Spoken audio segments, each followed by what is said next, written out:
Are the Blues back? Are they back? St. Louis has won 4 games in a row. This is their longest win streak of the entire season.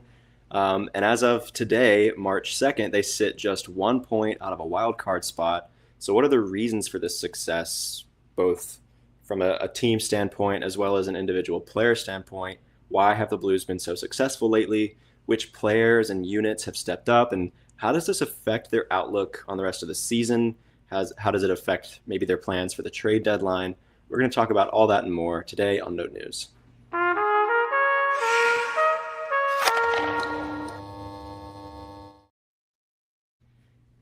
The Blues are on a bit of a tear here. 4 in a row.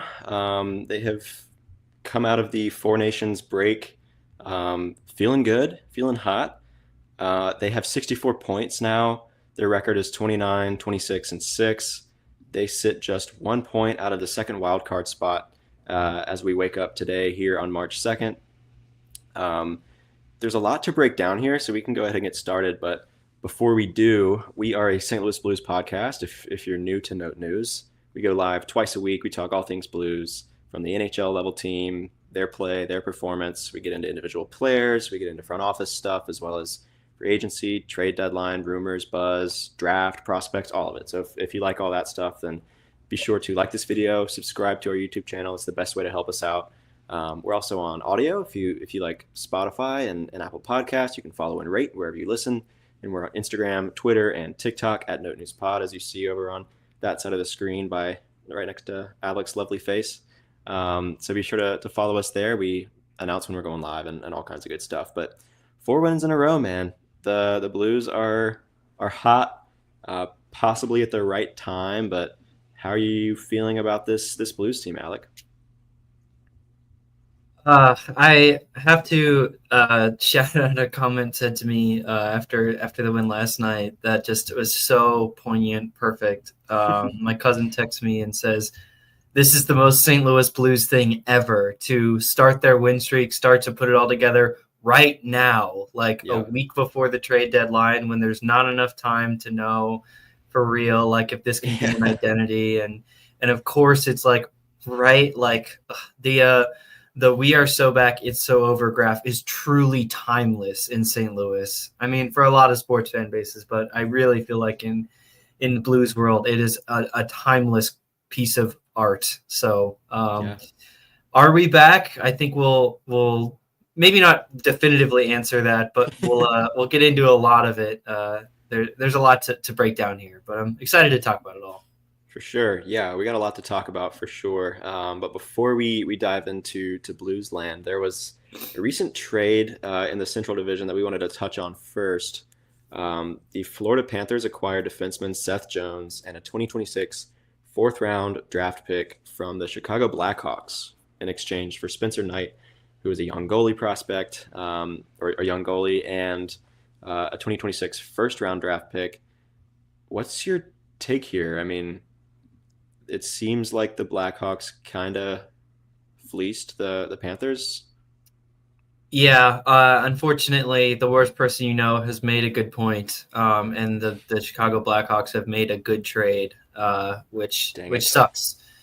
But this is a really surprising trade too, I think. Mm-hmm. Given the talks about Seth Jones pretty much unanimously being considered the worst contract in the NHL, you know, the fact that not only were they able to move that contract off of, you know, and it wasn't like the Blackhawks were going anywhere fast. It's not like they needed to clear up the money per se, but the fact that they were able to move off of this deal and also get a huge haul in return, it really just kind of sucks because it does make their team building a lot easier. And then, like the return is huge. A first round pick. I mean, Seth Jones is a former first round pick, 4th overall. So a very high first round pick, very toolsy offensive defenseman who has definitely shown some offensive capability, but it's just defensively been a true liability. And on top of that is getting paid among the highest amount of any defenseman in the NHL, a total albatross of a deal that really really would have set back any contending franchise, and yet the Chicago Blackhawks were the ones who extended him. So, we really thought it was going to go nowhere. They were just going to have to eat the contract and let him play it out. But no, not only do they move him to like the defending Cup champions and one of the best teams in the league for salary retained, but still only 25% retained. Like, is not like that's still a $7 million cap hit for a defenseman with 27 points this season, which isn't bad at all. Mm-hmm. As I said, Seth Jones is a good offensive defenseman, but really, like, the defenseman part is so atrocious that it's really hard. So I do think there's three ways I want to discuss this really quick before we get into our Blues talk today. So the first is from the Blackhawks perspective. It sucks for us because the Blackhawks actually got a really, really good return here. Again, getting a first-round pick for moving a terrible contract already, that would have been like, man, that sucks that they could get out of this. But to get Spencer Knight too, who is a really good goalie prospect for a long time now, to give perhaps some levity to this, that he is he has been pretty disappointing in his NHL time so far, and it does look to be talented, but maybe might profile as more of a career backup than a starter. But man, the Blackhawks have not had a competent goaltender since, I don't know, Corey Crawford. Like, they have had nothing there. And so this is just another lottery pick for them, a lottery pick that has like a okay chance of working out. So that sucks that they got that and a first round pick. Now it is a 2027 first round pick. So, hopefully Florida can remain relevant into the 26-27 season. I think it's a 2026 first rounder, but it will slide to 2027 if Florida doesn't have their 26 first round Gotcha. pick. Okay. My mistake. But still, that is a future first round pick. Yeah. But that almost is worse because you would kind of rather it be this season. But Florida still is almost definitely going to be good for at least another year after this. Yeah. So the Blackhawks did a really good trade here, and that sucks. From the Panthers' perspective, I am really head scratching the first round pick. I think Spencer Knight for Seth Jones would have been, again, still like this sucks move from the Blackhawks are getting a lottery ticket that has a decent chance of working out for them.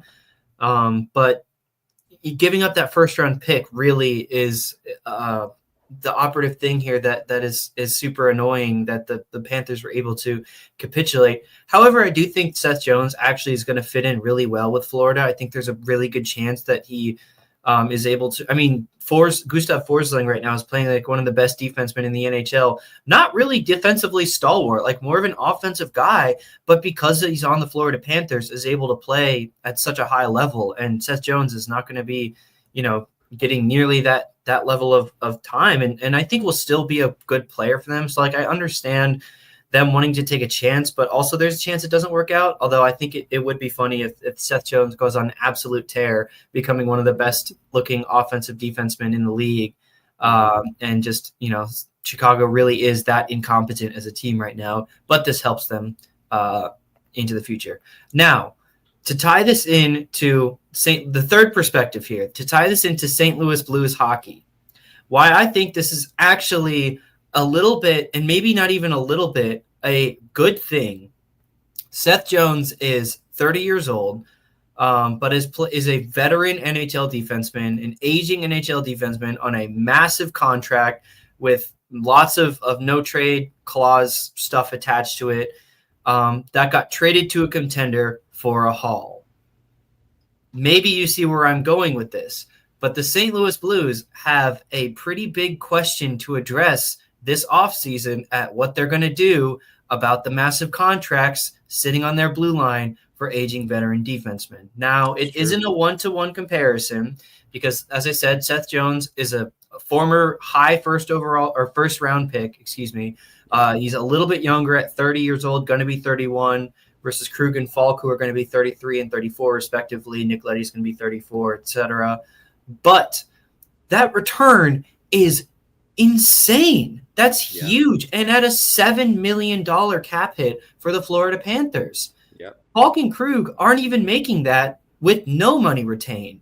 So if Yeah. the Blues can retain 25% like they did with Seth Jones, again, not a one-to-one comparison, but this deal gives the Falkenkrug's agents a lot easier of a time negotiating a trade with other teams because there's precedent now. Yeah, So for in a sure. weird backhanded way, we can kind of say that the Chicago Blackhawks have helped us answer one of our biggest questions of this trade deadline or offseason for us by setting that precedent of moving an aging defense who's disappointing defenseman to a contender for a haul. Again, I'm not saying don't expect us to get like Thatcher Demko and a first round pick from Vancouver for Justin Falk. Demko isn't Knight here, but whatever. Like, don't expect us to get a return. But the fact that I really think that this signals that moving at least one D-man, if not multiple, if not by multiple, I would really mean like two, because then it's just too many parts out to, Right. it's too much of a headache at that point. But moving one or two D-men, either this upcoming deadline or more likely this offseason, is really should not be that difficult. I mean, Doug Armstrong already almost had it go through with the Krug deal going into 2 seasons ago, I believe. Yeah. I don't remember the timeline exactly, but already a deal was almost possible, and that was with a long term left. Mm-hmm. Falk and Krug only have 2 years left in their deal at less than Seth Jones is making, and sure, have less of an offensive profile, but still are offensive guys that can definitely, in the right situation, really contribute in second line minutes. I really think there's something there that Steen and General Dougie Dimes can use in going forward into this summer. And that's the silver lining I choose to take out of this. Spin City over here, man. Always working it into a way that that is a good thing for the Blues, right? But yeah, definitely tough to see the Blackhawks come away with potentially their goalie of the future, or at least one half of their future tandem, or something like that. But I agree. There is precedent here now. We're not going to get a haul in return for Justin Falk, but maybe there's something out there where if you at least retain some salary, you can get something back, right? A pick, a solid pick, or a solid player prospect. Maybe not, like you said, all of this, but you retain some salary and maybe attach something else to it, and you could get a decent return. Like a second or a third? Is that crazy? I don't know. I don't know. It depends on who's buying and what their needs are, for sure. But yeah, I don't hate it. But yeah, let's pivot now to start talking about the Blues, who 4 wins in a row. Alert the press, alert the media, alert everyone. After struggling all season to put together a win streak of more than 2, they've doubled it. They've doubled their highest win streak before this past week and a half, and have won 4 in a row. Who would have thought, man? They won, and it's not just that they've won 4 in a row. It's who they've beaten in that time as well. So since coming out of the Four Nations break, they did lose their first game in that time overtime. In overtime, the best yes. team in the NHL. To one of the best teams. Yeah. So they got a point out of it, but after that loss, they have won the next 4. 3-1 over the Colorado Avalanche, 7-2 over the Seattle Kraken, 5-2 over the Washington Capitals. Another case to be made for the best team in the NHL right there. And then 4-1 over the LA Kings, right? You're seeing these wins come against, for the most part, some legit contenders. Washington Capitals having a resurgent season, who maybe later on, probably once we get closer to the offseason, we can talk about this year's Capitals. That should be team, an off-season discussion for sure. Because I think the Blues, there's a lot of buzz about how they're becoming the new model of for sure. So, and I think that's probably what the Blues are trying to do, but that's a discussion for a later point. The LA Kings, right? A defensive stalwart team.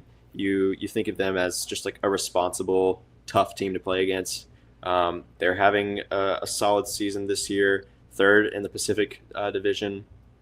They put up 4 against them, right? And then the Colorado Avalanche, who are in your division, and now you sit behind them in the division. They're not going to catch them. They're still like 8 points behind Colorado in the Central Division, but still, that's one of the top teams in the NHL when it comes to like talent, right? Talent wise on the team, not having the best year by their standards or the type of year that we've seen from them in the past, but still fantastic team, and they beat them 3-1. So in just 1 week since that first Colorado win, they have made up 7 points of ground, shaved off 7 points from their deficit. Some losses from Vancouver and Calgary last night have helped, right? Like Utah and Anaheim are kind of falling out of it a little bit too. Maybe not falling out of it. In Utah's case, they're only 1 point behind the Blues, but still, you're getting some lucky draws your way with these other teams losing, and that's definitely helped. And so now they're 1 point out of the playoffs. Is it legit? I don't know. That's probably we're gonna get there later on today. We'll have that discussion maybe towards the end here. But first, I think we should talk about why is this happening? What has been the biggest reasons for the Blues' success right now? I figure what we could do here, Alec, is take turns between the two of us throwing in one big reason why, one thing that we have enjoyed seeing here, and we can discuss as we go. But I want to start with the offense. They are scoring goals and lots of them. Since the Four Nations face-off, since that concluded, starting on February 22nd, right? The first NHL games after that break, the Blues have scored. They have the most goals for. Say again. Which was a good tournament for us too. Yeah, exactly. But since that concluded, the Blues have the most goals for at all strengths with 22. They've got the most goals for at 5-on-5 with 18. So that's where most of it is coming. They're still not very effective on the power play. That's a concern. But still, they are finding offense, and they're finding a lot of it, right? Those scores I just read off, 3-1 over Dallas, 7-2 over Seattle, 5-2 over Washington, 4-1 over LA. You put up totals like that, you're going to win a lot of games. And that's what we're seeing here. So that has been huge in my mind. And probably, probably the biggest reason for their success as a team. But I mean, what are you seeing here from the Blues offense that's been so effective? Really, it feels like a return to normalcy, or like what it should have been kind of coming into the season. Mm-hmm. I mean, if we think about, again, I've called this year an evaluation year so many times because there were so many like questions we had to answer. And wow, I mean, just thinking back, like our big question was like Drew Bannister. That's just look how far we've come. That, anyways, it was thinking about like all these questions. It was like, can Neighbors repeat? Who are Holloway and Broberg? Can Binner and Hofer do what they were doing? And like, what's going on with the blue line? What we really thought was set in stone was like, Robert Thomas is Robert Thomas. Pavel Buchnevich is a good hockey player. Jordan Kyrou is a good hockey player. And Braden Shen is disappointing. And we thought those were like the facts, the foundation of this St. Louis Blues team. And then this season, pretty much all of those, for better or worse for some of them, have completely flipped. Robert Thomas was not playing like Robert Thomas. He was up until, I think, the turn of the new year. I remember in December, I mean, he was just on a heater, but, he missed some time. And then he was really disappointing, like, after the new year. Pavel Buchnevich, who was the mark of consistency, suddenly became not the mark of consistency. Maybe he was playing at center, maybe it was, I don't know, one thing or another, but was not playing like Pavel Buchnevich. Now, the Kyrou and Shen one definitely turned up in a good way. Turns out Jordan Kyrou is one of the best young wingers in the game, and Braden Shen is actually like kind of still got it. But, either way, all of the things that we thought were set on this team that was not the case. And we received mostly good evaluations on everything else. It turns out Holloway and Broberg are really good impact NHL players. Turns out also Colton Parayko, I'd say, has been another surprise, but like Joel Hofer and Jordan Bennington have not been able to repeat. Jake Neighbors has definitely struggled coming into the year, but then suddenly it's like all of these things that were sort of providing this like weird murky foundation for the team because the core wasn't there. Now that the core is finally like clicking and locking into place, this team is capable of what we always knew they were, which is being a scrappy threat in the Western Conference, like being that wild card team that no one wants to play because they know they can get hot. And especially as we've talked about, the big game, I don't really know that there's anyone you'd rather have between the pipes. So for all these reasons, like, RB Bag, like, I don't know. I can't stop smiling this episode because it really, like, the big thing is it needs to stick if this is going to be anything real. Yeah. But like the foundation, the core of this team is supposed to be like Robert Thomas, Jordan Kyrou, Pavel Buchnevich, Colton Parayko. Where have they been? And finally, here they are, and look at the results. Yep, for sure. It feels like all season it's been like one of them's been hot, the rest have been, cold, or we can only get a couple of them going at a time, and it's not lining up. Well, now it kind of is. I mean, with potentially the exception of Jordan Kyrou, who has cooled off a little bit offensively. We'll talk individual players here in a bit, but I mean, what you're seeing now is it's all kind of lining up pretty well, and I think that's really well put, and that's been central here to what's been going on. But do you have another topic you want to throw in here? Thinking, big picture, team oriented. What's been another reason why they've been doing so well lately? Well, the big thing that actually I sort of kind of predicted. I'm actually gonna a little bit pat myself on the back, maybe take my flowers here. Toot your own horn, man.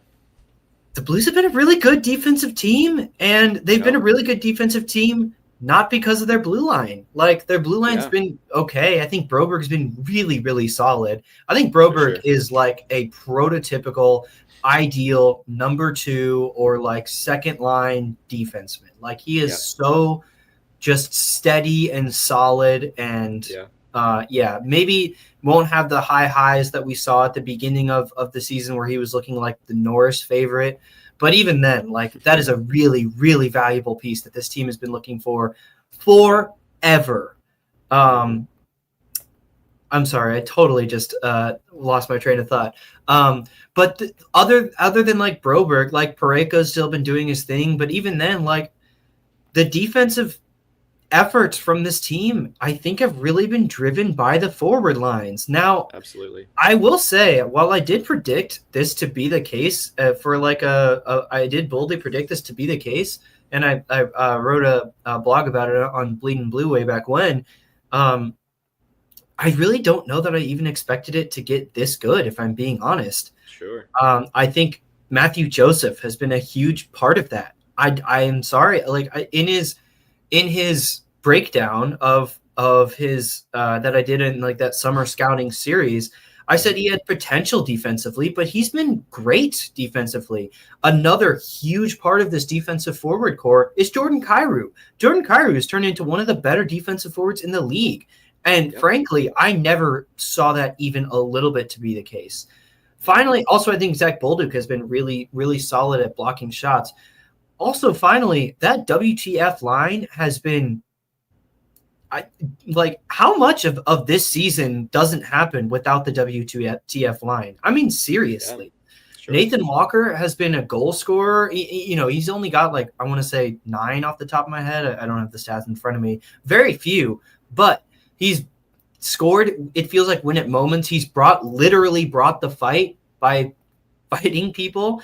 And Faksa and Toropchenko and Walker, all three, have been excellent defensively as a fourth line. Like, I never saw that to be the case. So I think the other part of this team's identity now that they're getting back to is playing with a structure and playing with the structure that hopefully can, one, help out your goaltending, and two, create more like fast-paced offense. This team is admittedly really bad at setting up the cycle and maintaining it. Like really bad. They will not sustain offensive zone pressure very much in a game. That's just not, they're not this perfect passing, high precision team.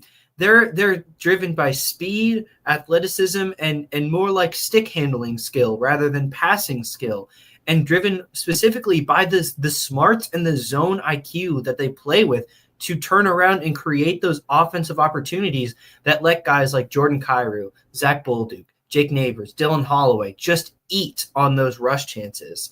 And I think that's super exciting. So the defense from the forwards has been essential for this season to happen as it has so far. Yeah, totally agreed. And you didn't even mention Dylan Holloway, who I think, in my opinion, has been the most effective defensive forward. Surprisingly so. Like this wasn't something that we really talked about in his game preseason, partly because he hasn't had a huge chance to prove it yet. But I mean, it's been such a good surprise. He has a case for, like MVP votes, not for the league, but for this team. Like Blues MVP? Blues MVP. I mean, Robert is Thomas he going to get Selke consideration? Thomas, I don't know. Like, maybe. I mean, he's amount of minutes. Yeah, he's getting the minutes. I think not, because isn't Selke like two-way technically? I mean, he's been great offensively too. Like his value is coming like equally from his offense and his Blues defense. Fans think that he should get Selke considerations. I'm just curious how the league is going to view that, I guess. I wouldn't be surprised, like, based on his performance. Like, I think he as a player deserves that consideration. I would be surprised if he gets that consideration from, those who vote on that award, just because it's like Barkov's award right now. But I don't think he's going to win it, but is he I know. Yeah. Hit votes? I would so. absolutely love it if he can get some Selke votes. I would love it. Okay, I'm going to save this rant for another time because I've already been on 2 very long rants this episode. But I would especially love it for someone in the St. Louis market to actually get respect from the national media. And I think that's been at an all-time low recently, but I'm going to save that for probably a tweet after the episode or something. Yeah, I agree. And like, not seeing Binnington get Vezina votes was just like another reason for that last year. Yep. I think Thomas should have Selke I have votes. Receipts. Like, I have examples. I have receipts. Yeah, I want to see that after the episode. But going back onto like this win streak and how the defense has shown up in this past like week and a half here, looking at their numbers since Four Nations, so starting on February 22nd, like we did with the offense, they have allowed the 6th fewest goals at all strengths. They've only allowed 9 in these games since, that's 5 games. They've only allowed 9 goals. They're tied for the 2nd fewest goals allowed on the penalty kill with 1. And that comes in 13 minutes and 40 seconds on the PK. So whereas the power play hasn't been a big reason for the offensive success, the penalty kill has been solid. It has shown up. It's been great. They're not, as a team, limiting chances quantity wise. Like, teams are still finding those chances, but what they're limiting is those quality chances, right? The expected goals metrics look good for this team. The high danger chances against look good. And so that's sort of been a big reason. And that starts with, in the Blues case, the forward core, like you just broke down. So that's been huge. But another big reason for their ability to, another big piece of their ability to prevent goals over this stretch has been Jordan Binnington. I mean, we saw him come through for Team Canada. If you want to hear more about our thoughts on Four Nations and Jordan Binnington, check out our last one. We had a whole celebration of Jordan Binnington's performance, but he has started 3 of the 4 games in this win streak against Colorado, Seattle, and LA. In those games, he has only allowed 4 goals on 82 shots. That's a .951 save percentage. We were talking about last week. Will he come out of Four Nations looking revitalized? Will this carry over to to NHL play, and so far it has. So that's been a huge reason why. Joel Hofer only got one start here against in the win streak. Only got one start. That came against Washington. He held his own decently well against one of the best teams in the league, but he did allow 2 goals on only 18 shots. So that, if you are allowing that many goals, or if your save percentage is that low, it's like, I don't have the number off the top of my head, but it's like 850 or 860 something, I want to say, or maybe 8. I don't know. But anyways, if you get that sort of save percentage over an extended period of time, you're gonna struggle. But I think what we saw here was the team defense doing its job, limiting those chances, only allowing 18 shots. So that was the reason for the success there. And if you can do that, then Joel Hofer can survive, coming under limited fire. And while he isn't your number one goalie yet, you take that, right? You take 2 goals on 18 shots. You take 2 goals in general, but like you hope he can clean it up a little. But still, the team came through defensively, and so that was a huge reason why. Anything else you want to touch on, big picture, team wise, before we start to dive into maybe like some more specific player performances here? I think let's get into players. Sweet. One thing that I want to touch on here first is the effectiveness of this top forward line. Neighbors, Thomas, Buchnevich. This line has been working, right? Like for a long period of this season, really since Montgomery took over, the story among the forward lines has been Holloway, Schenn, Kyrou, which still has been effective, still is performing, which is awesome. They are a huge reason for the success here. But I want to sort of give this top line their flowers here, because it has been performing now. Neighbors, Thomas, Buchnevich, they on the season have the 6th most goals for per 60 among forward lines with more than 200 minutes of time on ice. That's 4.22 goals per 60. And they've allowed the 11th fewest goals per 60 with 1.58. The Holloway, Schenn, Kyrou line is right behind them with 1.59. But this line has been performing like we hoped it would, right? You talked about Thomas's slump sort of in January. He got injured early on. That was tough. Buchnevich wasn't a part of this line at the beginning of the season because he was playing, that 2C position. He continued after that to struggle. He was having a poor season, which led to a lot of, questions around his long-term outlook. Was the contract extension worth it? But currently he is on a 6-game point streak. In those 6 games, he's got 9 points. He's got 2 goals and 7 assists. I mean, how are we feeling about his extension now? Like he looks like himself again. He hasn't been the 200-foot player that we know him to be.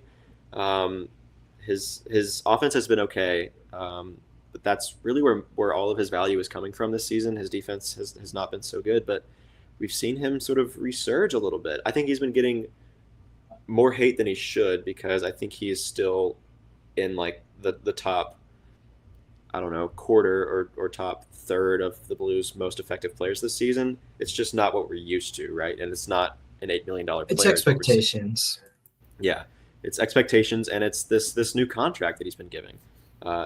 So, I mean, how are we feeling about it now? Like, what are your thoughts on Buchnevich and the other 2 guys in this line as well? I mean, yeah, I think with Buchnevich, it's the contract really added that expectation too, is that like, now that you're getting paid, we really need you to, be a top line contributor, and it's finally turning around.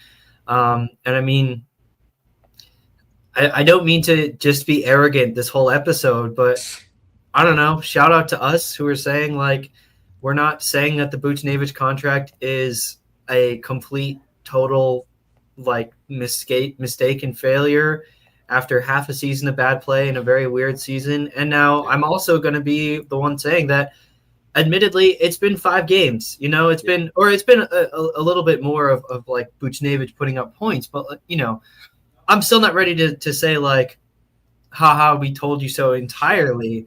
But I think it's just a really fine contract for a really fine player, especially with the cap going up and everything. I really don't think that this is going to set the Blues back entirely. And it's going to be really valuable 2-3 years down the line when a lot of our prospects have come up and, we've made a trade or two to fill out that top six, that Buchnevich can play a middle six winger role. Mm-hmm. How valuable is that? That's what a contending team looks like, is that your role players is a guy like Pavel Buchnevich, who is like one of the really good players of his generation, And so keeping a player like that allows this window to be closer than like if they had traded in this offseason. Sure, a first round pick theoretically would have helped build this team for the future, but that would also set the window back another year or two at least to wait for that first round player to make the NHL, So I think I think for in Buchnevich's case, it's really valuable. And I think the other two guys, to me, a big one, I think Robert Thomas has actually been really good this season. And I think even when he was struggling, his year-end numbers looked really good. There was only like a week or two period in there where his effort looked low and it was really bad, like going into the Four Nations. But outside of like those like week or two, I want to say, I really have had no problems with Thomas, whether or not the points have been coming. I mean, he's a leader on and off the ice. He's the face of this team, and he's putting up points, and now he's back to putting up points. But Jake Neighbors has really like come along and been playing better in the role that he has. Now, I still think Jake Neighbors on the first line does hamper this team a little bit. Again, I feel like I have to say this every time. Love the kid. Like truly hope he's going to be a long-time Blue forever.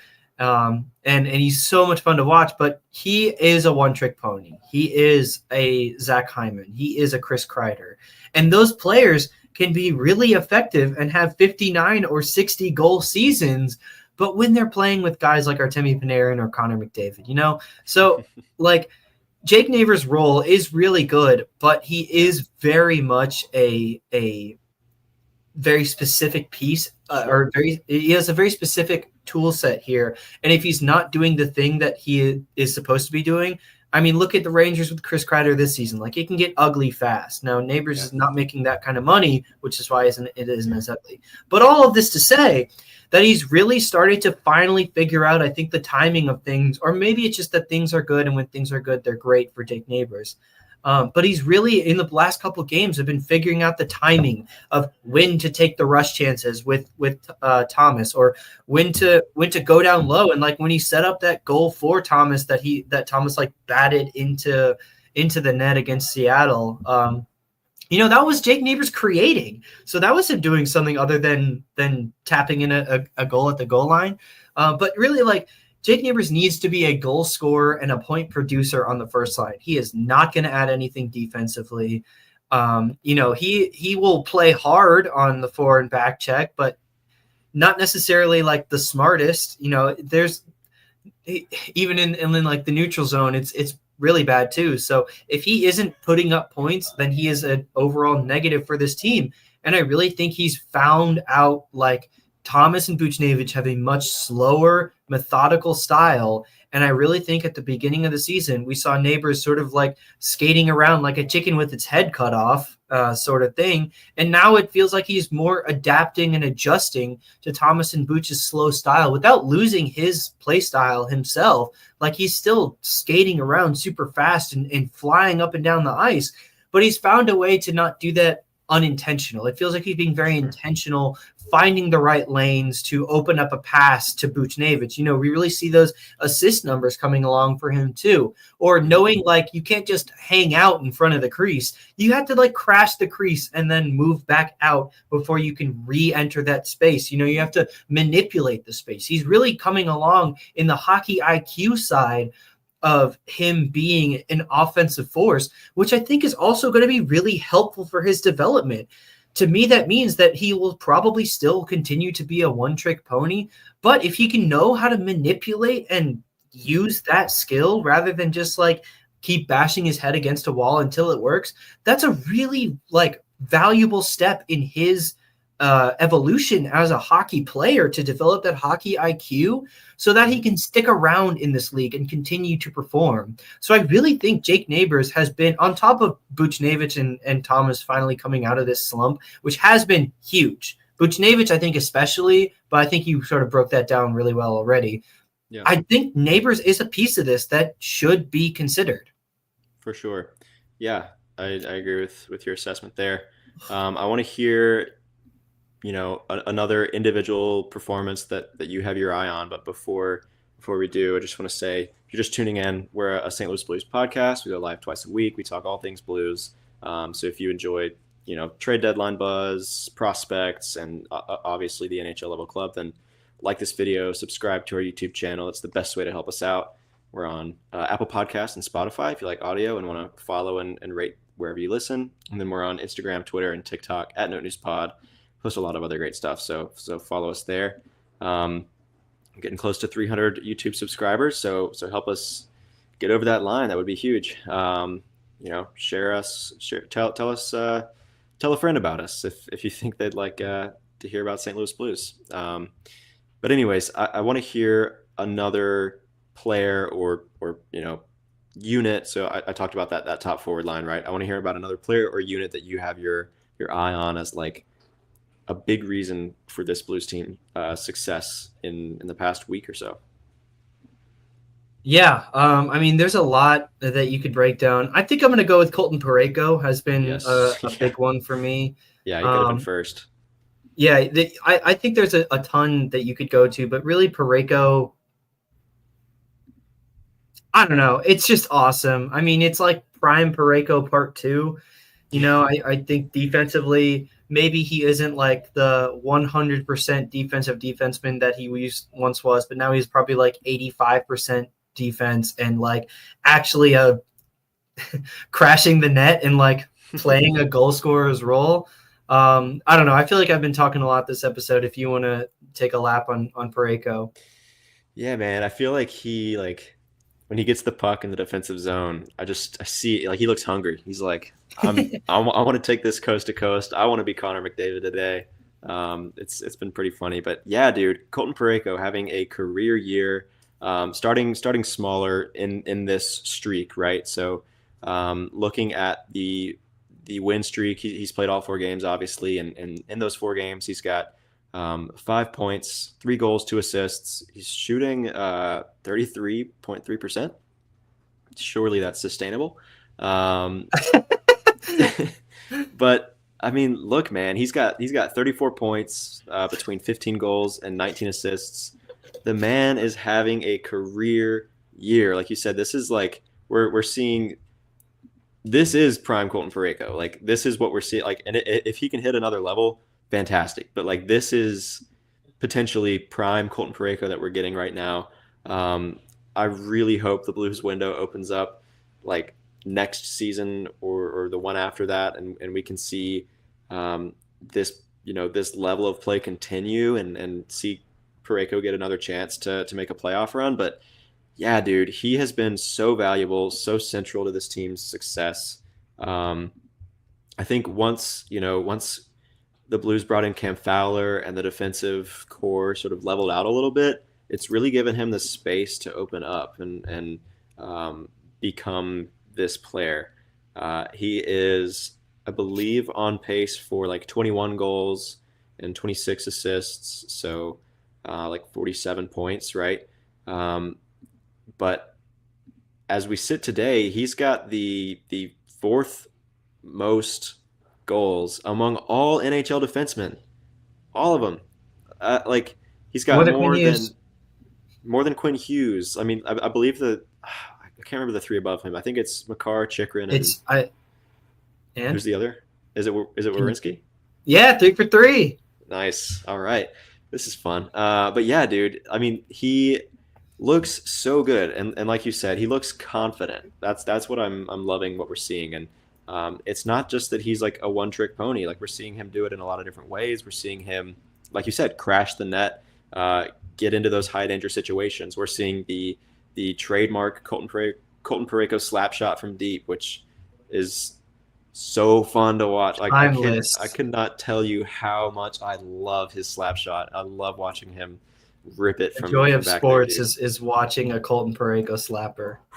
Yeah, but he's another one whose value is along with guys like Holloway and um, I mean really like those are the two actually. Pareko and Holloway are the two whose value is coming equally from their offense and their defense. Like we're seeing these two guys put it together this year on both sides. They look fantastic. Maybe Jordan Kyrou could be another one in that conversation as well, for sort of his defensive like arrival this year, which has been crazy. But dude, I mean, Colton Pareko Norris votes.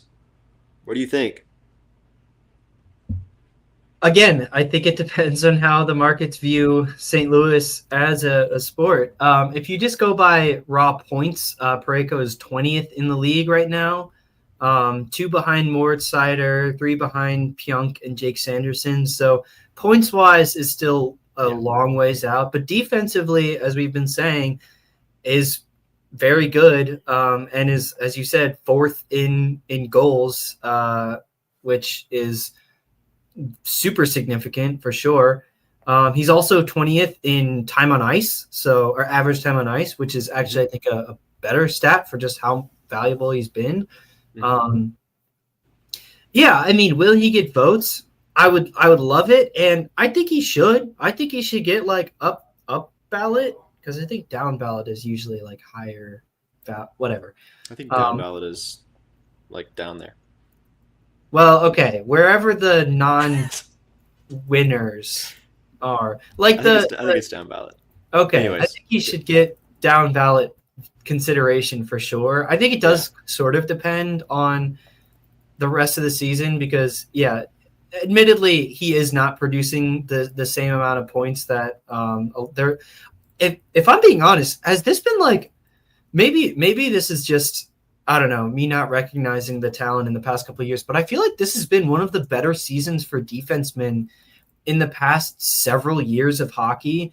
I mean, Werenski finally becoming the player that like people thought he was going to be. Cale Makar over point per game because he's Cale Makar, but Werenski is also over point per game. Quinn Hughes is way past that mark, so that's already three guys that are vying for like 90 points, which was like a plateau. Normally, you don't even necessarily have like one defenseman get there every year. Adam Fox, Rasmus Dahlin, Victor Hedman, Josh Morrissey, Evan Bouchard, all have had great seasons. EK65 still doing it. Jacob, and then there's guys like Chikrin, like the aforementioned Pionk, Yossi, like Moritz Seider has been huge to this team. I don't know. I just feel like this has been a like sort of not necessarily golden era of defensemen, but a golden season kind of. That I think a lot of these guys are kind of leading their teams to where they are in the standings. I don't know. Anyways, should he get Norris votes? I would love it. And I mean, I think so, but obviously I think so. I'm a Blues fan. Yeah. I don't think he should be like a finalist. That's not what I'm saying, but I think what we're seeing from him this year deserves some recognition like that. So, I mean, I would love it. Any other guy? I mean, like we could talk about Jordan Kyrou. I mean, he's been huge, and what we've seen from him over this streak is more like on the defensive side. I think he had like 6 hits against LA the other night, or was that last night? Yeah, last night. But like, who is this guy? I mean, it's like a new and improved Jordan Kyrou. He's been great.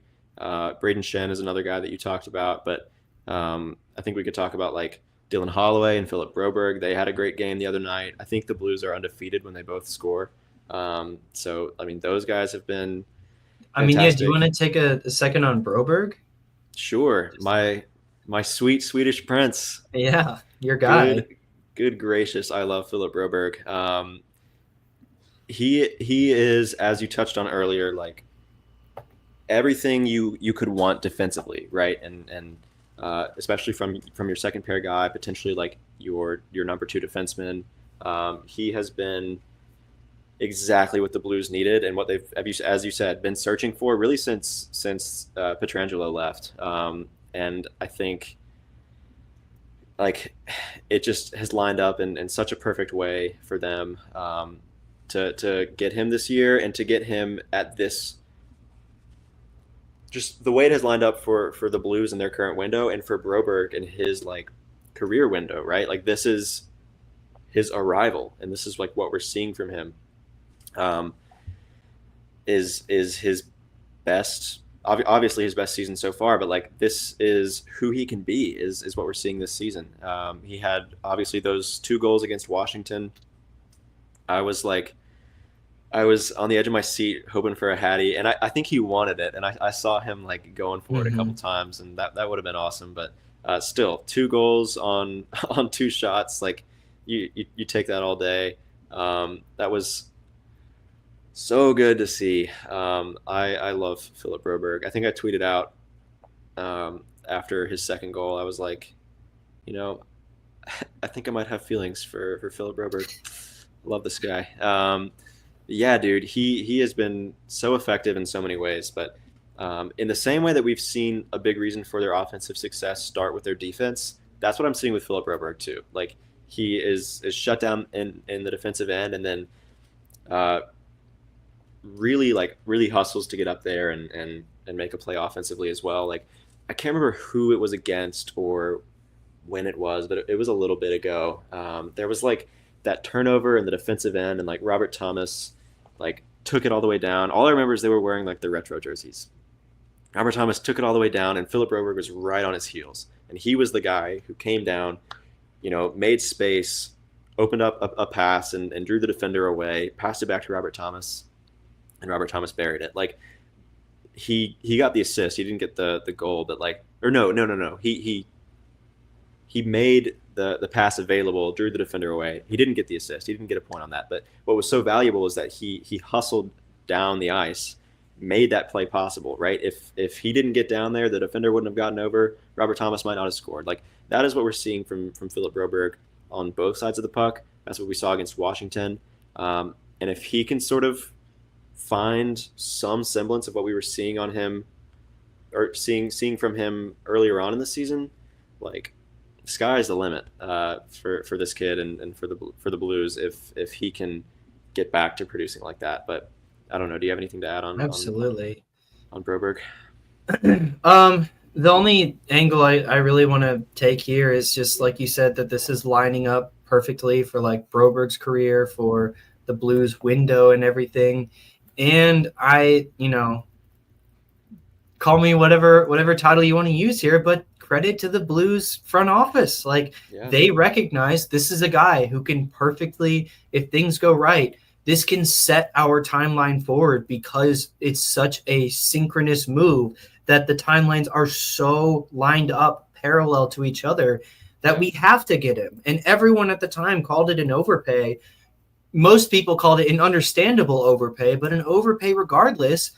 And I think for Doug Armstrong and co, like they probably would have gone more if Edmonton matched Yeah. the offer sheet, because Yeah. it was so valuable to get him on the team, to get this lottery ticket essentially. Because and we're seeing the results of that. So Yeah. credit to the Blues front office. I think it's well earned. Agreed. I love this guy.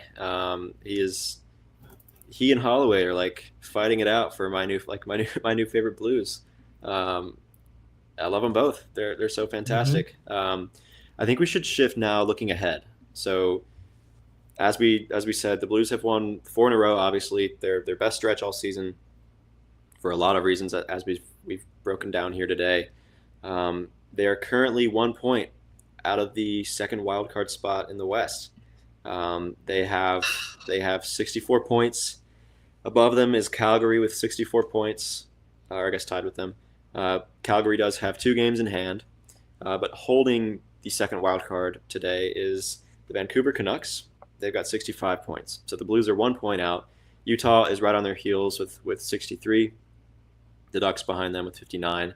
After that, it's those guys are out of it. But is this real, Alec? Can they sustain this? I'm not saying can they make the playoffs. Obviously, they can make the playoffs because they're in it. If they can keep this up, then I think they're just as capable of making the playoffs as we stand today as these other four teams that we're looking at: Vancouver, Calgary, and Utah was the other one. The other three teams, sorry. Um, but can they like? Do you think they can sustain this? Do you think this is legit? Like, what are your thoughts on this recent performance and what it means for the Blues looking forward? So offensively, I think that not only they can sustain it, I actually want that to be the expectation, is that offensively they can look this coordinated and this put together for the remainder of the season for a couple reasons. One, we've had some time under Montgomery's system at this point, and by this point, a head coach of his tenure, you would start to expect to see of his reputation, excuse me, Mm-hmm. we would start to see perhaps some like acclamation from the players. And I think that's what a lot of this is. So yes, I think the structure should remain intact. Too, defensively, as we've talked about, these guys have been so good defensively. And, maybe that's that penalty kill background for Jim Montgomery. But I really think defensively, like it shouldn't change. And we should expect that level of just solid play from them. And then three, I think that all the players sort of adapting to each other and the lines feeling mostly set now. Right. The lines haven't changed for a couple of games now, that we can really start to see like synergy grow. And so Mm-hmm. actually offensively, I do think I would expect to see this level of play, and perhaps team success wise, I expect to see a similar thing. The only holdup I have here that I am curious, and we'll see how it goes, is Jordan Binnington's play. You and I have talked ad nauseum this season, and especially coming off the Four Nations, glowingly about Jordan Binnington. However, that definitely, like, I don't think you and I expect him to have a 950 save percentage the rest of the way. Is it possible? Yes. Is it possible for a player of Binnington's caliber? Absolutely. Is it Mm-hmm. possible for any goalie because goalie? Yeah, I guess so. But I do think Binnington has really helped keep this team in games. Now, to be fair, when you're scoring a touchdown in Seattle, that definitely, or against Seattle at home, that definitely helps. But in a lot closer, the last couple of games have sort of been kind of blowouts, which helps a lot. But um, I think that, yeah, I think. Sorry, I lost my train of thought again. I do think that all these games aren't going to be like 3-point or 6-point victories. There's going to be a lot closer games, and in that moment, like, can Binnington, like you said, just remap his brain and treat every game like it's an elimination game? Because at this point in the season, if we're being honest, like that's kind of how the Blues have to look at it. Yeah. And maybe the Four Nations fired him up and he realized that this is crunch time, and maybe this is when it can start to happen for Binnington. But I do think that there's just a little bit too much if there for me to say that I expect it to be that way. I think that's the one thing where I could see a return to frustration. But Mm-hmm. offensively and defensively, I think the skaters on the ice, I think this should be the expectation going forward. Yeah, I agree. I read a dramatic letter on a recent episode where I said Oh boy, here we go. that the Blues were out of it, and I had given up hope on them. Um, and then that's when they turned it around. So I'm just not going to say anything. I'm just gonna say the facts. The Blues have been great. They have looked fantastic. Can they keep it up? I think they can. I think they can keep this pace up. Will they make the playoffs? I'm keeping that to myself, though. Uh, keeping that to myself because Very diplomatic of you. I started off the season saying I was confident that they would get I think I said the first wild card is what I thought. That was my bold prediction anyway. I thought they could at least get a wild card spot. Um, and then as soon as I said I was out of it, they are back in it. So I'm just gonna abstain now. I'm just gonna keep it to myself for a little while. Uh, but look, I mean, they have obviously found something. And I think under good coaching, like we're seeing from Jim Montgomery, and as you broke down there, that is the expectation that you can find how to make it work. It's the sustaining it that's tough, but under good coaching, you can. Um, and when you're, when you are performing so well on both sides of the puck, it's definitely encouraging. Like we aren't seeing it just from the goaltending. We are seeing it. We're seeing great goaltending, but that's not all of it. We're seeing great offense. That's not all of it. And we're seeing great defense, but that's not all of it. It's all of these things. The penalty kill has been great. The only thing that concerns me is the power play. But if the rest of it works and works this well, that's okay. You can take that. At some point, though, if they want to take the next step, either this year or down the line, they're going to have to figure out the power play. That's such a big part of hockey and especially the playoffs that they have to figure that out if they really want to, emerge from this retool successfully. But right now, with all the units sort of working well together, I think you take what you're getting right now. I do want to look ahead here a little bit while we're on the topic of like, can they keep this up? They're in like the midst of a tough stretch of schedule for a lot of reasons. They played all of these contenders, Winnipeg, Colorado, Washington, and then LA, and then Dallas tonight. It's been a tough stretch, which is all the more impressive. They've got a back-to-back tonight after traveling to Dallas. So it's going to be a tough game. Dallas is also really hot right now. And then looking ahead for the rest of the week, they're playing LA again on Wednesday, so they get a little bit of a rest. And then 2 days later, they've got the start of another back-to-back against Anaheim, and then LA again. It's going to be tough. Those are going to all be away games. Luckily, after that, they get like 4 days of rest. So maybe they'll be okay. But like that's a tough stretch coming up. We've got Dallas and then LA twice this week. It's going to be difficult for the rest of the month of March. It's looking okay. You've got Pittsburgh, Minnesota. That'll be a tough game. Anaheim, Nashville, Vancouver. That'll be a huge game potentially. Chicago, Nashville, Montreal, Nashville. You can win most of those games, and then Colorado. That'll be another tougher one. But like this month of March, the scheduling of it is difficult for the Blues in terms of like back-to-backs and travel and all that. But the competition is something I think they can handle. That's what they've proven over the past compared week to or what so. they had like in February and January. Yeah, absolutely. And so I think this is something that they can get through. And then, after March, we've just got half of April, and then we'll see. I mean, their April is decently. It'll be a little bit of both in April. It'll be some tough competition. They've got Edmonton. They've also got Utah, Colorado, Winnipeg, but they're also playing the Penguins again and Seattle. So like, I think they're at the right point in the season where, one loss. I mean, I don't want to say that one loss doesn't matter because they are like in such a tight race right now, but like it's not. I don't see them going on another really long skid here. I think there's enough variance in competition that they can sort of hang in the race here, and so I hope they can keep this hot streak up for sure. Like that is what I hope. That is probably the expectation for them right now. Is we're due. We have been struggling to break through this barrier all year. They have finally done it. They look good. They look hot right now.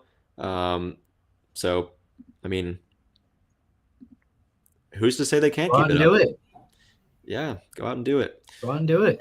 Let's go. Like, this is it. Like, I know we're saying, like, these are tough teams. They're going to be tough games. You can't expect anything. If you want to be a competitive team, you got to win competitive games. I'm sorry. Go out and do it. Like, let's go. You're playing the best you have all season for Yeah. sure. Our goaltending situation seems to finally be leveling out. Like, let's go. This is the time. Like, let's get fired up and win some hockey games if you want to be a team that gets taken seriously, you know? You got to earn it up to Yeah. a certain point. Like, I definitely think St. Louis as a market and the Blues as a team so often get disrespected, but now, like, these are the moments where we show them why. And like in the past, we always have, but let's go. This is Yeah. it. Yeah. I mean, I think one sort of thinking like smaller picture, one point that you mentioned is like Jordan Bennington. Can he keep this up? That is like a huge piece of this. We've seen it from him before in a tight playoff race, and I think he can do it again. I think he's hot right now, and um, he's the type of guy to me that when he's hot, it's easy for him to stay hot, you know. And Mhm. so I think we could just see them stay in this race. I'm not saying that I'm bought back in necessarily, but I'm just saying the facts here, Alex, because I don't or Alec, I don't want to jinx anything here. I said facts, jinx. That's why I called you Alex. I know your name. Um, Don't worry, I've but heard it more anyways, than my actual name in my life. I'm just reporting the facts here. They are on a heater. They are capable of keeping it up, and they are in the playoff race right now. I will say that. I will be Absolutely. so bold. Um, I will be so bold as to say that they are one Well, point out of the you're in the playoffs right now. standings. Hot take, but they are currently one point out of the playoffs. Anyways, I think before we wrap up here, we'll talk about the we'll do another trade deadline sort of centered episode, probably on Wednesday, with the trade deadline coming up here in just 5 days. Um, but I want to wrap up with some news and notes here. Talk about this Tyler Tucker extension just a little. But before we do, if you're new to Note News, we go live twice a week. We talk all things St. Louis Blues. So if you love Blues hockey, then be sure to like this video, subscribe to our YouTube channel. It's the best way to help us out. We're almost to 300. Help us get there. We're on Spotify and Apple Podcasts. You can follow and rate wherever you listen, and we're also on Instagram, Twitter, and TikTok at Note News Pod. So check us out on all of those platforms. But the Blues signed Tyler Tucker, young defenseman, to a 2-year, $1.85 million contract extension. So that's an AAV of $925,000 per season. I mean, do you have any thoughts here on Tyler Tucker or this extension? What's your Just take? of the sort of Jenga block of moving defensive, parts in, parts out that every NHL roster goes through, and especially the Blues, like with their prospect pool system. I want to first just say that I was wrong. I thought that Tyler Tucker would not be the guy. I thought it was going to be Matthew Kessel. And frankly, and respect to all these players, and I hope that they all, turn out to be the next Chris Pronger. But like realistically, it doesn't really matter which one comes along as long as one of them does. And it's cool that it's Tucker, who's a Yeah, bigger guy, able to play more physical, what they've been looking for. And at that AAV, that's a great price. I mean, admittedly, yeah, like this isn't like we're talking about a steal at like a Philip Broberg level player, but it's sure, a great price for a someone who's played a role on this team. So for sure. I like it. I like it a lot. Yeah, he's carved out that third pair role there, and I think that's probably his going into next season as well. So um, the jury's out on whether they will like you know re-sign Suter or something like that. I mean that's a discussion for a later date. But yeah, I think that spot belongs to him right now. Is that third pair spot, and yeah, like Peter said, totally harmless contract. Cap's going up too, so very low risk, but like decently high reward, potential there with maybe Tucker taking another step, finding something that is, some non-zero offensive potential because it's not really been there.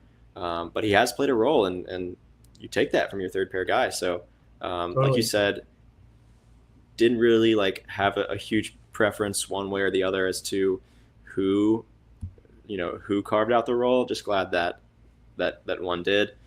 Tyler Tucker, fantastic, like you said, but yeah, looking forward to maybe what he can accomplish next season in a full season of play. Maybe get into a routine and stuff like that. But yeah, like I said, low risk, decently high reward. We'll see what we get out of Tyler Tucker over the next couple seasons. But I think that'll do it for us this time. This has been fun, but the Blues are in the playoff race, and we will continue to talk about that. They are playing Dallas in just a few hours here. Huge game. Huge game. Tune in. If one of you watching happens to be a Blues fan in Dallas, go to the game. In Dallas. In Dallas, go to the game and support the Blues. But no, if any of you watching Note News happen to be Blues fans, if any of you happen to be Blues fans, support the team. Hot take. No, but they've got a big month ahead and a big playoff race. So we'll be here to talk through it all. So if you want to stay up to date with all that, then be sure to like this video, subscribe, follow, and rate wherever you listen. Follow us on Instagram, Twitter, TikTok, @NoteNewsPod. But thanks for tuning in this time. We'll see you next time on Note News. And of course, let's go Blues, baby. Let's go Blues.